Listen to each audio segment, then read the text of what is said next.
पुष्पा राज की कहानी शुरू हुई थी शीशाचलम के जंगलों से और खत्म भी शीशाचलम के जंगलों से ही होगी। जेल से भागने के बाद पुष्पा जंगल में छुप गया था, लेकिन पुष्पा उन जंगलों में क्या कर रहा था ये कोई नहीं जानता। पुलिस को जब जंगलों में लगे कैमरे में पुष्पा दिखाई दिया, तब एक बड़ी पुलिस फोर्स को पुष्पा को पकड़ने जंगल में भेजा गया, लेकिन वहां पुष्पा को बचाने के लिए पूरा जंगल पुष्पा के साथ खड़ा हो गया।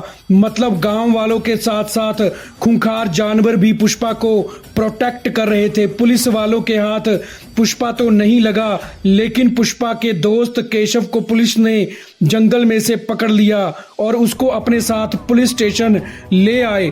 पुलिस ने केशव को टॉर्चर करना शुरू कर दिया और उससे पुष्पा के बारे में पूछताछ शुरू कर दी। केशव हंसते हुए बोला कि किसी को भी पुष्पा नहीं मिलने वाला, बल्कि अब पुष्पा खुद सबको ढूंढ ढूंढ कर मारने वाला है।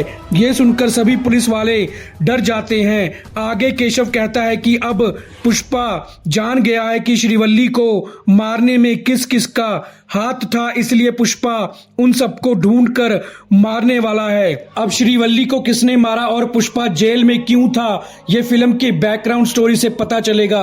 अब फिल्म की कहानी बैकग्राउंड में प्ले होने लग जाती है।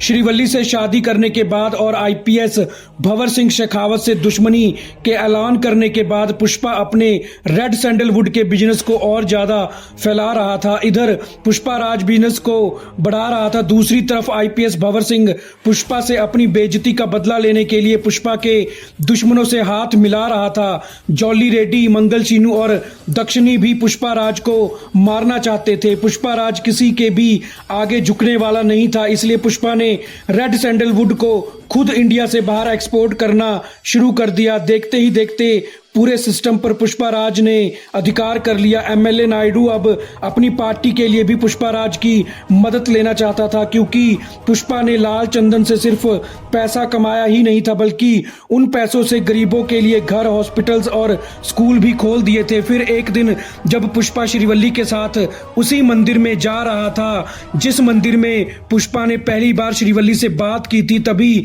रास्ते में पुष्पा की कार पर हमला हो जाता है। पुष्पा हमला करने वाले गुंडों को मारने लग जाता है। पुष्पा एक एक करके उन गुंडों को तो मार देता है, लेकिन श्रीवल्ली उस हमले में घायल हो जाती है। पुष्पा श्रीवल्ली को लेकर हॉस्पिटल चला जाता है। उधर डॉक्टर श्रीवल्ली को बचाने में जुट जाते हैं। दूसरी तरफ जॉली रेड्डी पुष्पा राज के सभी अड्डों पर छापा मार देता है। जॉली रेड्डी का भाई जक्का रेड्डी पुष्पा के लिए जो काम करता है, जब अपने भाई जॉली रेड्डी को रोकने की कोशिश करता है, तब जॉली रेड्डी अपने ही भाई जक्का रेड्डी को मार देता है।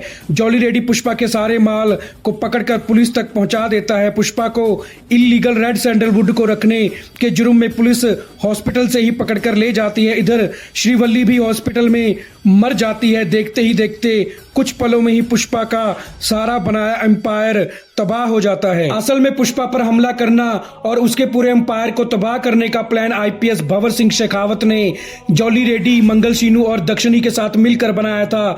उसके इस प्लान में एमएलए नायडू भी शामिल था। असल में एमएलए नायडू पुष्पा का इस्तेमाल अपने पॉलिटिकल कैरियर में करना चाहता था, लेकिन पुष्पा ने एमएलए नायडू से बोल दिया था कि वो गरीब लोगों को अपने फायदे के लिए धोखा नहीं दे सकता। तब से एमएलए नायडू भी मन ही मन पुष्पा से नफरत करने लग गया था। इसलिए पुष्पा के दुश्मनों ने मिलकर पुष्पा को जेल भेज दिया। लेकिन अब पुष्पा को अपने खिलाफ की गई साजिश के बारे में पता चल जाता है और पुष्पा जेल से बाहर आ गया है। इसलिए पुष्पा के दुश्मन डर के मारे कांप रहे हैं। पुष्पा का साथ सभी गांव वाले देने लग गए हैं। दुर्गा पूजा की रात को जब पुष्पा के सारे दुश्मन एक जगह पर इकट्ठा हो जाते हैं, तो पुष्पा दुर्गा माता का रूप धारण करके अपने दुश्मनों को एक एक करके मारने लग जाता है। पुलिस अपनी आंखों के सामने उन सबको पुष्पा राज यानी कि दुर्गा माँ के अवतार के हाथों मरते हुए देख रही होती हैं, लेकिन कोई भी पुष्पा को ना तो पहचान पाता है और ना ही उसको रोक पाता है।